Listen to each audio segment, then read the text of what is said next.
ಧರ್ಮಸ್ಥಳ ಸುತ್ತಮುತ್ತ ನೂರಾರು ಹೆಣಗಳನ್ನು ಹೂತಾಕಿದ್ದೀನಿ ಅಂತ ಹೇಳಿ ಅನಾಮಿಕ ದೂರುದಾರ ಏನು ತಪ್ಪು ಒಪ್ಕೊಂಡಿದ್ದ ಶೋಧ ಕಾರ್ಯಾಚರಣೆ ನಡೀತಾ ಇತ್ತು, ಉತ್ಕಲ್ನ ನಡೀತಾ ಇತ್ತು. ಈಗ ಇದಕ್ಕೆ ಮೇಜರ್ ಟರ್ನ್ ಸಿಕ್ಕಿರುವಂಥದ್ದು. ಎಲ್ಲರೂ ನಿರೀಕ್ಷಿಸ್ತಾ ಇದ್ದಂತಹ GPR ಸಿಸ್ಟಮ್ ಇವಾಗ ಚಾಲ್ತಿಗೆ ಬಂದಿರುವಂಥದ್ದು. ಈ ಒಂದು ಡ್ರೋನ್ ಮೌಂಟೆಡ್ GPR ಸಿಸ್ಟಮನ್ನು ಇವಾಗ ತಗೊಂಡು ಬಂದು ಆಪರೇಟನ್ನು ಮಾಡಲಾಗ್ತಾ ಇರುವಂಥದ್ದು. ಇಲ್ಲಿ ನೋಡ್ಬೋದಾಗಿದೆ ಪಾಯಿಂಟ್ ನಂಬರ್ 13ಕ್ಕೆ ಇಲ್ಲಿ ನೋಡ್ಬೋದು. ಇದು ಪಾಯಿಂಟ್ ನಂಬರ್ 13ರಲ್ಲಿ ಈ ಒಂದು ಡ್ರೋನನ್ನು ಒಂದು ಬಾರಿ ಇವಾಗ ಹಾರಿಸ್ಬಿಟ್ಟು ಅಲ್ಲಿ ಆ ಒಂದು ಡ್ರೋನ್ ಮೌಂಟೆಡ್ ಸಿಸ್ಟಮ್ ಯಾವ ರೀತಿ ವರ್ಕ್ ಆಗುತ್ತೆ ಅನ್ನೋದನ್ನ ಅಲ್ಲಿ ಒಂದು ಆರಂಭಿಕ ಹಂತದಲ್ಲಿ ಡೆಮೋ ಮಾಡಿದ್ರು. ಅದಾದ ಬಳಿಕ ಪಾಯಿಂಟ್ ನಂಬರ್ 13ರಲ್ಲಿ ಹಾರಿಸಿದ್ರು.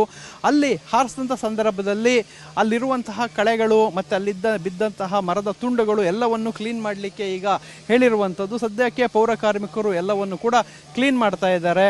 ಸೊ ಸ್ಥಳಕ್ಕೆ ಭಾರಿ ಭದ್ರತೆಯನ್ನು ಪೊಲೀಸರು ನೀಡಿರುವಂಥದ್ದು. ಸ್ಥಳೀಯರು ಯಾರೂ ಕೂಡ ಅಲ್ಲಿಗೆ ಹೋಗಬಾರ್ದು ಅಂತ ಹೇಳಿ ಆ ಪ್ರದೇಶವನ್ನು ನಿಷೇಧ ಅಂತ ಹೇಳಿ ಮಾಡಿದ್ದಾರೆ. ಮತ್ತು ಆ ರಸ್ತೆಯನ್ನು ಕೂಡ ಸಾರ್ವಜನಿಕರ ಬಳಕೆಗೆ ಬಂದ್ ಮಾಡಿರುವಂಥದ್ದು. ಸದ್ಯಕ್ಕೆ ಆ ಒಂದು ಡ್ರೋನ್ ಮಾದರಿಯಲ್ಲಿ ಇರುವಂತಹ ಏನು ಡ್ರೋನ್ ಮೌಂಟೆಡ್ GPR, ಸೊ ಇದು ಯಾವ ರೀತಿ ವರ್ಕ್ ಮಾಡುತ್ತೆ ಅಂತ ಹೇಳಿದರೆ, ಅದು ಏನು ನಾವು ವಿಜುವಲ್ಗಳಲ್ಲಿ ಆವಾಗಲೇ ನೋಡಿದ್ವಿ, ಆ ಒಂದು ಡ್ರೋನ್ನ ಕೆಳಭಾಗದಲ್ಲಿ ಆ ಒಂದು GPR ಮಷಿನನ್ನು ಫಿಕ್ಸ್ ಮಾಡಲಾಗಿರುತ್ತೆ. ಅದನ್ನು ಭೂಮಿಯ ಮೇಲ್ಮಟ್ಟದಲ್ಲಿ ಹಾರಿಸಿದಂಥ ಸಂದರ್ಭದಲ್ಲಿ ಎಲೆಕ್ಟ್ರೋಮ್ಯಾಗ್ನೈಟ್ ಕಿರಣಗಳೊಂದಿಗೆ ಅದು ಭೂಮಿಯ ಅಡಿಭಾಗದಲ್ಲಿ ಏನಿದೆ ಅನ್ನೋದು ಗೊತ್ತಾಗುತ್ತೆ. ಆ ಮೂಲಕವಾಗಿ ಈ ಒಂದು ಮೌಂಟೆಡ್ ಡ್ರೋನ್ GPR ವ್ಯವಸ್ಥೆ ಇದೆ. ಸೊ ಈ ಯಂತ್ರದ ಮೂಲಕ ಈಗ ಶೋಧ ಕಾರ್ಯ ನಡೀತಾ ಇರುವಂಥದ್ದು. ಸೊ ಮುಂದಿನ ಹಂತಗಳಲ್ಲಿ ಇದೇನಾದರೂ ಸಿಗುತ್ತಾ ಏನು ಅನ್ನೋದನ್ನು ಕಾದು ನೋಡಬೇಕಾಗಿದೆ.